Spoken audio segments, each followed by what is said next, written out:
And kinship was a kind of key problem because the idea was being bruited about by various people, including Sime, who was professor of sociology and had been the comptroller for development and welfare in the West Indies, that all the problems of poverty, etc., stemmed from disorganized family structure. I actually have a paper which I delivered first as a talk in the West Indies, where I discuss the way in which that idea became so dominant. It was the way of explaining all the problems of the West Indies while ignoring all the real problems, which were problems of class, race, politics, and so forth. So I did collect a lot of information on domestic organization and economic activity at the village level. And I tried to relate it to wider structures of race and class and politics.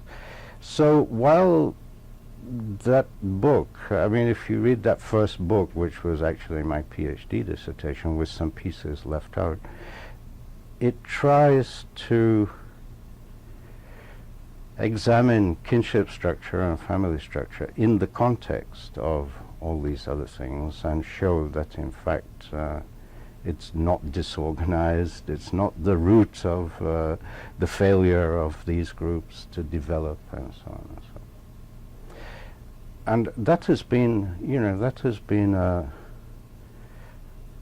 a kind of struggle to make that point over and over again, including in this country, where the Moynihan report, for example, argues that the reason that the African American population has fallen behind despite civil rights, etc., is because their family structure is disorganized.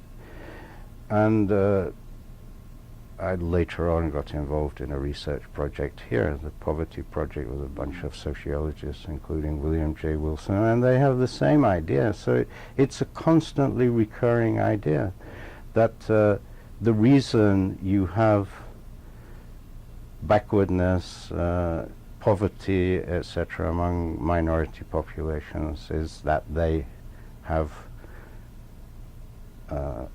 disorganized family structure.